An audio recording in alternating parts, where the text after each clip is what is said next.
Okay, welcome back to James Bond's From Russia with Love, 1963, starring Sean Connery, the ultimate James Bond. So we're at this dark location. Here we see James Bond himself, played by Sean Connery, as he sneaks in this maze-looking location around, and this blonde hitman follows him around as well, and his name is Donald Grant, played by the famous Robert Shaw. Mainly known for Jaws, the movie from 1975, which will come out much later after this movie. Battle of the Bulge with Charles Bronson, and one of my personal favorite all-time movies, Taking the Pelham 123 with Walter Matthau. Great actor, check it out. The Walter Matthau version. A lot of you probably seen the Denzel Washington remake from 2010 with Tony Soprano in it.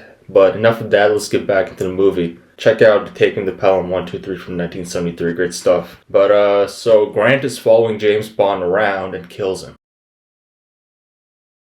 So of course there's just a guy wearing a Sean Connery mask, pretend to be James Bond. It's all part of the program that Red Grant is supposed to be doing for the mission. But obviously this is all an assassin training camp located in Venice, Italy. And here we see this trainer who kept time, and this actor will come back in later James Bond movies as well as General Gogol. Yeah, quick intro, just the way I like it. Now we're at the intro theme song of From Russia with Love. A lot of you will agree that Goldfinger is the best Sean Connery James Bond movie ever, but personally I prefer this one a little more since it is one of the first James Bond movies I watched in high school.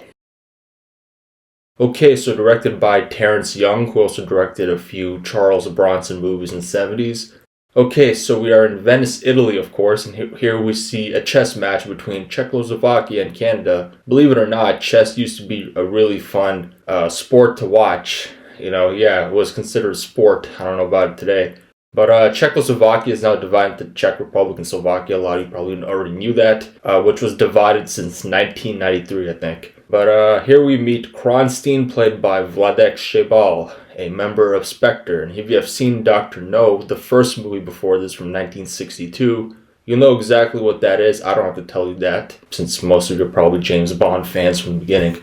SPECTRE, Special Executive for Counterintelligence. So he grabs a sip of water and notices a note that he's needed by his superior. And of course he wins a chess match against the Canadian chess player. So now Kronstein is on a boat and is ready to go in. He is a SPECTRE agent number 3, by the way. And here we meet SPECTRE agent number 5, Rosa Klebb, played by Lot Telenia. And the two agents are of course speaking to Blofeld, the famous villain with the stroking cat. Yeah, Blofeld is played by Anthony Dawson here, another actor who was also in Dr. No. Swear to God, I wish I had it. So what Blofeld looks like right now is kept a secret, but you'll see what he looks like much later on once the James Bond movies progress. So Blofeld says that SPECTRE must acquire a machine called the Lekter Decoder, which is located in Istanbul, Turkey at an immigration office. And Kronstein is of course confidently explaining a plan to get that Lekter Decoder is to use a female Russian official, and use her as a way of getting it. And they know MI6 in England will obviously send James Bond, the well-known agent for this mission, and they know he can easily get distracted by an attractive woman. Not just any kind of woman, but Blofeld agrees.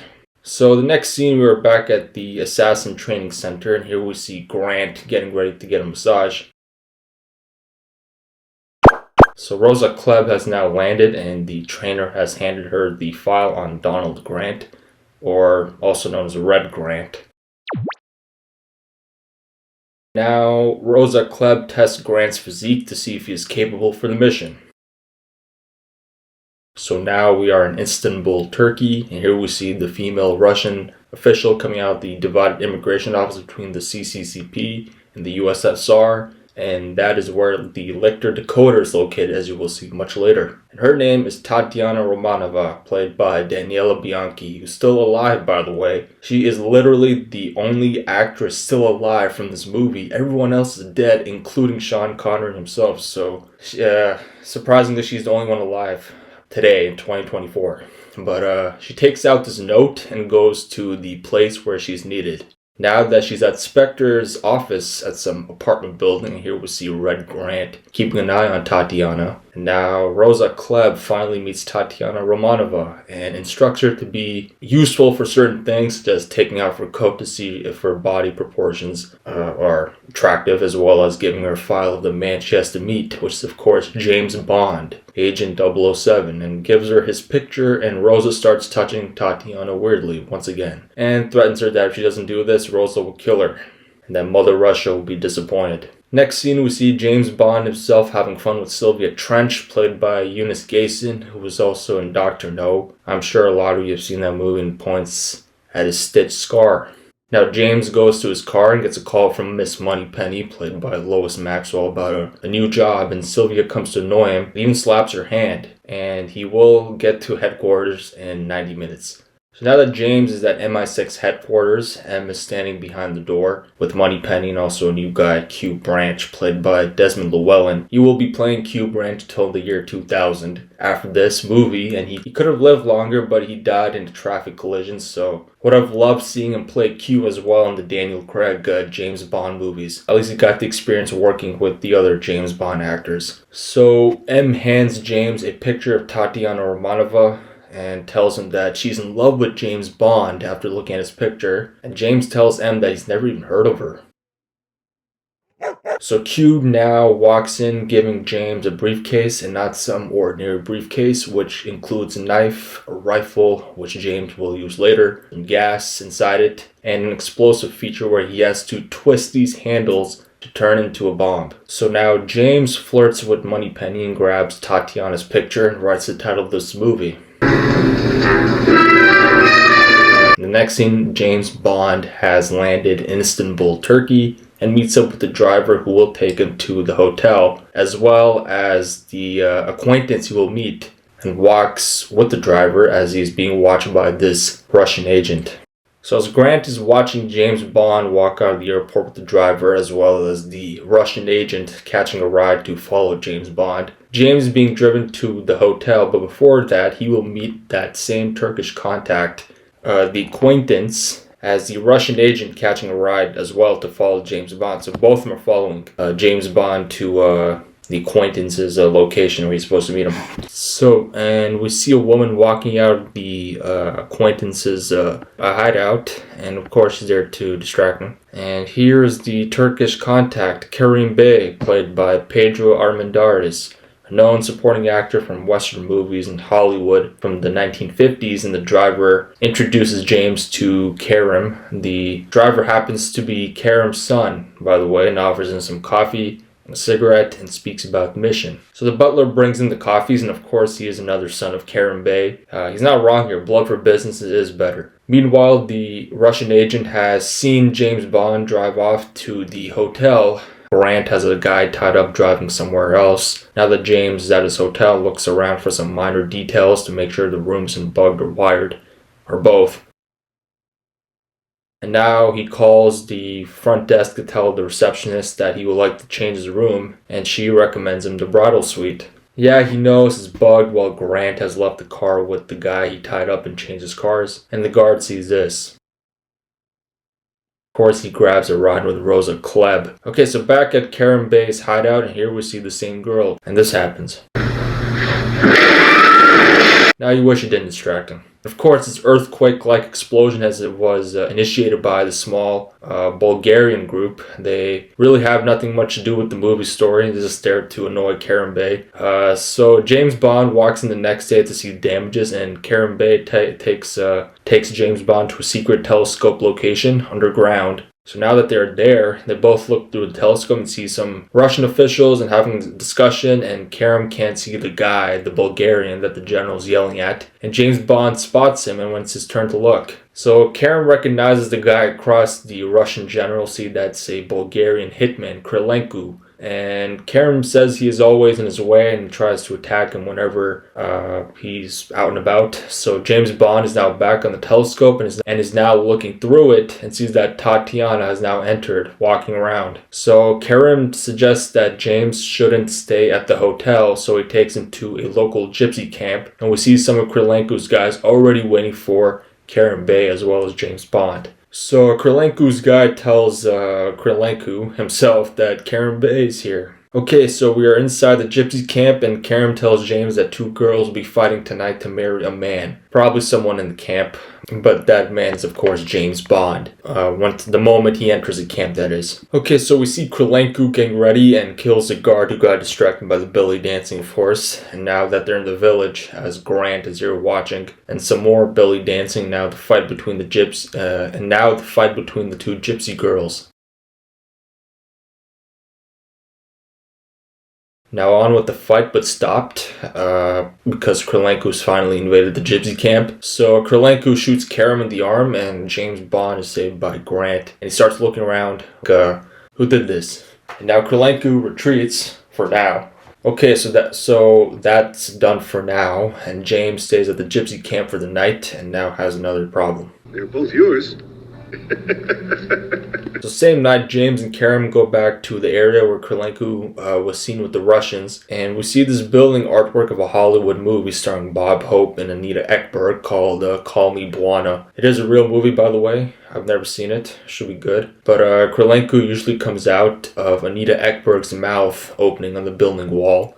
So James takes out the rifle to kill Krylenko and getting ready to kill him, but Karam wants to do it even with a shot arm. So this is pulled, and the opening of Anita Ekberg's mouth is now open to see that Krylenko is squirming out, and now he shoots him. She should have kept her mouth shut. So James is back at his hotel and gets ready to sleep and takes a shower, and he hears some footsteps, and it's of course a naked Tatiana Romanova getting into James Bond's bed. James recognizes her from the picture in MI6, so of course he knows that she is also looking for the Lekter, and you have business first. So of course Rosa Klebb and Red Grant are recording it. Weirdos. Next scene, we are at the harbor and see that the same Bulgarian agent, or the Russian agent, following Tatiana all the way to the mosque. And James Bond is also there getting to him. Tatiana drops his gold medal piece, I guess for James Bond to make sure to pick it up. But instead, this Russian agent grabs it, and Grant kills him. Okay, so James gets there and grabs the gold piece and opens it and sees that there is a part of a blueprint. And it's okay, so back at Karen Bay's office, and he has a large blueprint, which has to be the blueprint for the CCCP and USSR immigration building. And James tells Karen that Tatiana is helping her and she will do anything he says. And this is his reaction. Anything. My dear James. Yeah, great stuff. So back on the boat, and here we see James Bond looking like Cary Grant here. Cary Grant would have been a great choice for James Bond, by the way, in the 1960s, but it wasn't exactly the straightest person, if you know what I mean. So now James Bond takes out this defective camera, which happens to be a recording machine, which is also being transferred to MI6 headquarters currently live, as M, Moneypenny, and other MI6 agents are also listening to it. And Tatiana really knows how to embarrass herself. Will you make love to me all the time in England? Day and night. Thank you, Miss Moneypenny. That's all. And James now tells Karen that he and Tatiana will be stealing the Lekter Decoder on the 14th of whatever month the movie is taking place in right now. Now that James is at the immigration building waiting for Karen to pull the trigger, everyone runs out, and James puts on this gas mask and runs backwards to where the Lekter Decoder is located, and Tatiana, of course, works here. We already knew that when she was walking out of the building with her friend, and she is already inside easily, so they grab the Lekter, and the two now run out the tunnel with rats all over the place, and now they make their getaway from this small business. So now the three make it to the train station, and Tatiana notices one of the Russian officials from the other night that was on the left side of the general, and when James and Karen were spying on Krylenko, and he notices Tatiana. Now he runs after James and her. Red Grant is already on the train. Karen now gives it to their fake passports and go as Mr. and Mrs. David Somerset. James and Karen now leave the room, as James will knock 3 times whenever he comes back here. Karen now tells James that they will be reaching England around 6 p.m. and this woman walks past him looking suspicious. Oh, we got distracted. Okay, so James is back at the room now, presents Tatiana with some clothes, pretending to be a married couple, and now the Russian official is outside the room, and Karen warns James and Tatiana. Now the two have reached the official's room with a gun pointed at him, and now they've gagged him, both Karam and James. What? So Grant is still on the watch, and James is back in the room as he and Tatiana are ready to go eat. And the ticket guy tells James that Karam and the official are both dead. So to keep the ticket guy quiet, James pays him a lot of cash, and now he grabs Karam's specific items so that his sons will be able to, take his stuff with him. And here we see one of them and looks worried. Same driver that drove James Bond to Karam's hideout in the first place. Okay, so now James Bond is mad and suspicious of Tatiana that she might have killed Karam and is now violent towards her. Now she tells him the truth that she is not part of this and starts being all like this. No, I love you, James. I love you. Just tell me. Sure. So the train continues and stops somewhere, and here we see another one of Karam's sons as James walks around as Red Grant is stalking him while smoking a cigarette. James now tells him that Karam is dead and now gives him Karam Bey's belongings. Grant now comes out of the train and James looks for the contact that James was supposed to meet. His name is Captain Nash, and Red Grant pretends to be James Bond since spying on him a few seconds ago really helped them be able to manipulate Captain Nash. So Grant takes Captain Nash inside the station, knocks him out, and now Grant becomes Captain Nash, fooling the real James Bond. So Grant just repeatedly calls James old man here. It does get annoying. So now the three are hungry and head to the restaurant car. And he lets Tatiana and Grant go first, looking all suspicious, and looks through his briefcase, which happens to belong to the real Captain Nash that was killed. So they wait for James, and now that he's here, all three are ready to eat. And as they eat, Grant spills Tatiana's glass and pours her another glass of wine with a little something extra added to it, and James notices it. Now Tatiana is feeling dizzy and lets her sleep. Now she's passed out. Now the two go into the spare room to talk to each other, and James Bond pulls out his gun because he knows Grant did this. He poured something into Tatiana's drink. So Grant distracts James Bond by this map and hits him on the head and takes his cash, and Grant tells James to put his hands in his pockets. James finally notices this is all of Spectre's work.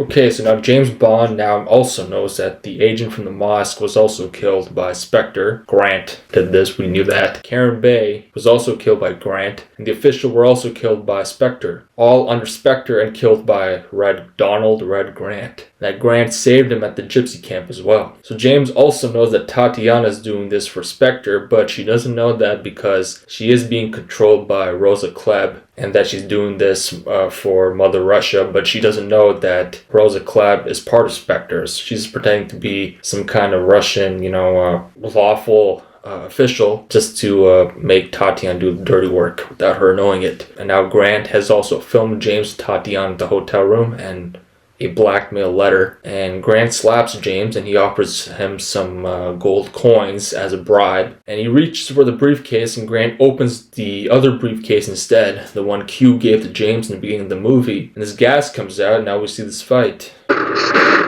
So at least Sean Connery has some control over this fight since he got his wrist broken much later on by Steven Seagal for the Thunderball remake in the 80s. And now he kills Red Grant by first jabbing his knife into his arm and now a metal wire. You won't be needing this, old man. Okay, so now James finally wakes Tatiana up, and we see this garden truck, and James beats up the driver and ties him up and takes him to the truck. Takes the truck. So now that's morning and James Bond is still driving the garden truck, and we see this helicopter trying to attack the two. James gets out of the truck for now and does his whole dodging sequence, just like Cary Grant in North by Northwest from 1955, as he tries to dodge the crop duster in that movie. Now, as the only solution, James Bond takes out his rifle and shoots the helicopter's passenger and blows up, or one of the helicopter pilots, and blows it up. Now that they are at the harbor, James wants the key to the boat and takes along the truck driver with him and tosses him into the water to get rid of him. Okay, so we are back in Venice, Italy at the same boat where Klebb and Kronstein were discussing the plan with Blofeld, and Blofeld is pissed off that Kronstein's plan failed, and the training camp coach, or younger General Gogol, is wearing a shoe with a poisonous blade and hits Kronstein. So James and Tatiana are still riding to England, and here we see young General Gogol, again with a group of other guys, tailing James and Tatiana to get the Lekter Decoder, and drops these barrels full of gas as the guys shoot at the two. James takes out the flare gun he found on board and shoots one of the barrels, resulting into this. Okay, so we're in the final 6 minutes of the movie where James and Tatiana are finally resting. And James now goes inside to call up MI6, and this maid walks in, which is Rosa Klebb in disguise, but James has never even seen Rosa Klebb ever. Tatiana recognizes her, and Klebb grabs James' suitcase and the Lekter and tells her to drop it, and he will, take it himself, and she takes out a gun. Okay, so Rosa grabs a Lekter and tells Tatiana to leave the room. And now she takes out the poisonous blade from her shoe. And James grabs a chair to push her back. The short Rosa Klebb. So now James and Tatiana are on a boat ride in Venice with the From Russia with Love theme playing. The love song version, not the one that we listened to in the title sequence. And takes out the film of the two from the hotel bridal suite, and now they kiss. And James throws the film into the river, and the end. And there you have it, From Russia with Love, 1963. Fantastic movie, classy and fun. Very attractive movie to watch too. It's a very good looking movie.